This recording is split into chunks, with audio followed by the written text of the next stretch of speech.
Assalamualaikum warahmatullahi wabarakatuh. Waalaikumsalam warahmatullahi wabarakatuh. Selamat pagi anak-anak.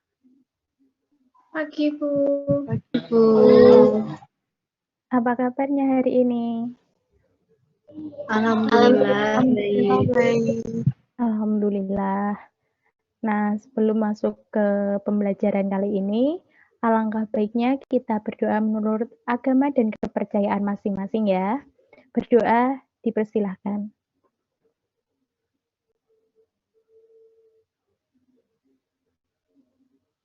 Berdoa selesai. Nah, apakah semangat untuk memulai pembelajaran kali ini? Semangat, Bu. Ya, kita harus tetap semangat ya, walaupun pembelajaran kali ini kita lakukan secara virtual. Nah, sebelum memulai, Ibu akan mempresentasi kalian terlebih dahulu. Nanti yang Ibu panggil, aktifkan mikrofonnya ya. Delia Fitria Kumara, Hadir, Bu. Melisa Lailatul Hidayah, Hadir, Bu. Kotrun Nada Zulfa,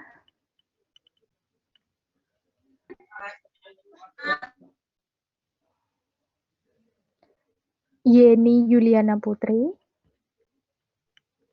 Hadir, Bu. Baik, pertemuan kali ini kalian hadir semua. Nah, kali ini kita akan belajar tentang tema 1, indahnya kebersamaan, subtema 1, keberagaman budaya bangsaku.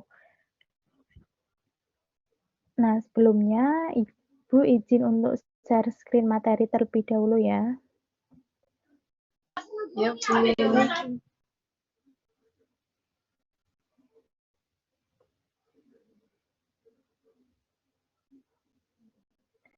Apakah sudah terlihat? Sudah, Bu. Baik, kali ini kita akan belajar tentang tema 1, yaitu tentang indahnya kebersamaan, subtema 1, keberagaman budaya bangsaku. Nah, Ibu akan menayangkan sebuah materi, yaitu tentang gagasan pokok dalam sebuah cerita. Di sini, apakah ada yang tahu apa itu gagasan pokok?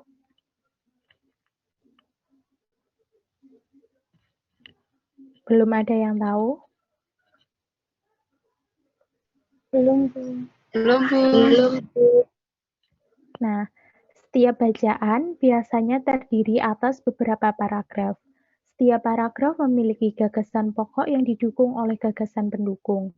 Gagasan pokok yaitu ide utama yang dibahas dalam suatu bacaan. Dapat berupa kalimat inti atau berupa pokok paragraf.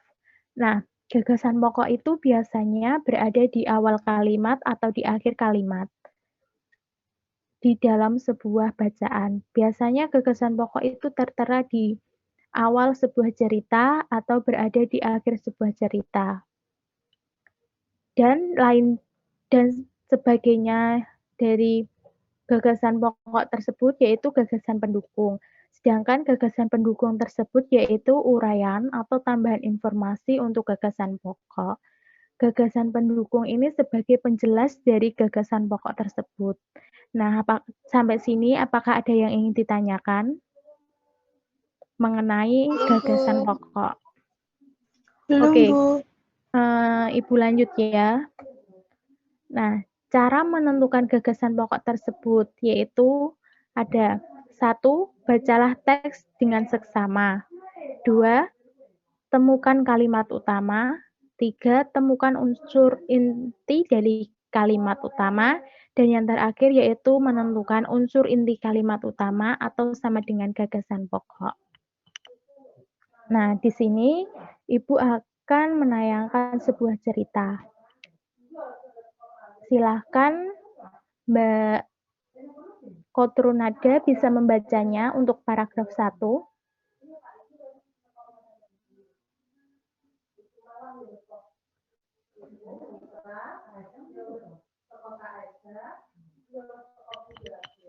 Mbak Kotrunada, apakah bisa mendengar suara saya?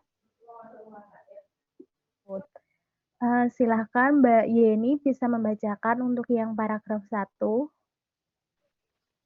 Baik, Bu. Indonesia terdiri atas berbagai macam suku bangsa dan budaya, namun tetap dalam satu wadah Negara Kesatuan Republik Indonesia atau NKRI. Keragaman tersebut merupakan identitas bangsa Indonesia yang membuat bangsa Indonesia dikenal sebagai bangsa yang memiliki kekayaan budaya, suku, dan agama yang berbeda-beda. Keragaman tersebut merupakan anugerah dari Tuhan Yang Maha Esa. Kita wajib mensyukurinya. Wujud syukur tersebut dapat dilakukan dalam bentuk sikap saling menghargai antar suku dan pemeluk agama atau kepercayaan yang berbeda. Sudah, Bu. Baik, terima kasih Mbak Yeni. Nah, untuk paragraf yang kedua bisa dilanjutkan oleh Mbak Melisa. Baik, Bu.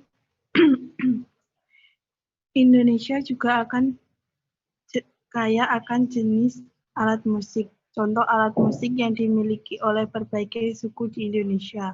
Cara memainkannya berbeda-beda.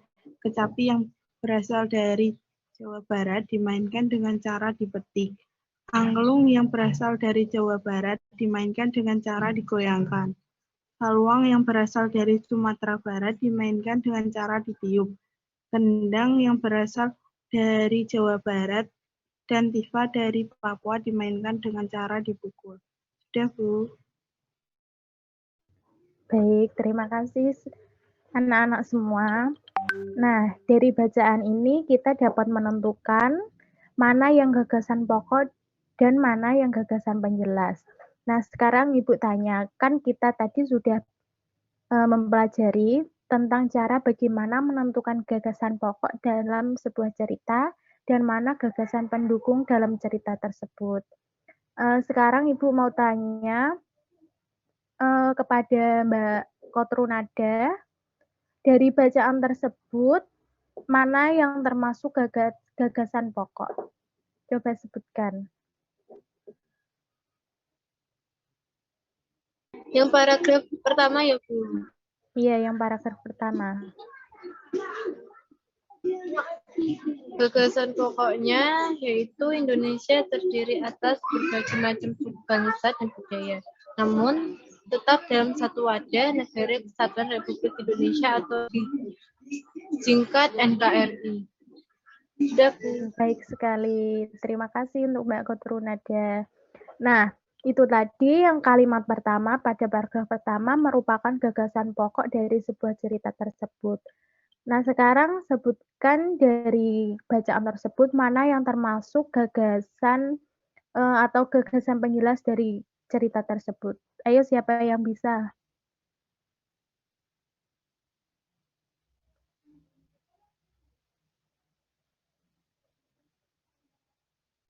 Ada yang bisa? Setelah dari keragaman tersebut merupakan identitas bangsa Indonesia itu, Bu. Iya, betul sekali. Gagasan penjelas ini termasuk penjelas dari gagasan utama tersebut. Seperti itu. Nah, dari sini apakah ada yang ingin ditanyakan anak-anak?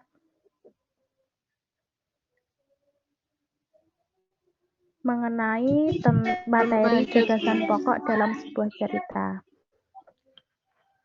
Nah, jika belum ada pertanyaan, maka Ibu akan memberikan tugas kepada kalian mencari sebuah cerita dan nanti kalian harus menentukan gagasan pokok dalam cerita tersebut dan gagasan penjelasnya, seperti itu. Untuk tugasnya, apakah ada yang ingin ditanyakan? Belum, Bu. Baik. Jadi pembelajaran kali ini Ibu akhiri. Kesimpulan dari pembelajaran ini yaitu bahwa gagasan pokok itu berada pada awal kalimat atau bisa juga di akhir kalimat. Nah, Selain itu bisa disebut sebagai kalimat penjelas. Seperti itu. Nah, sebelum menutup kegiatan pembelajaran pada pagi hari ini, mari kita berdoa menurut agama dan kepercayaan masing-masing ya anak-anak. Berdoa dipersilahkan. Berdoa selesai. Anak-anak jangan lupa untuk tetap jaga kesehatan ya. Terus semangat dan jangan pantang menyerah. Terima kasih. Wassalamualaikum warahmatullahi wabarakatuh.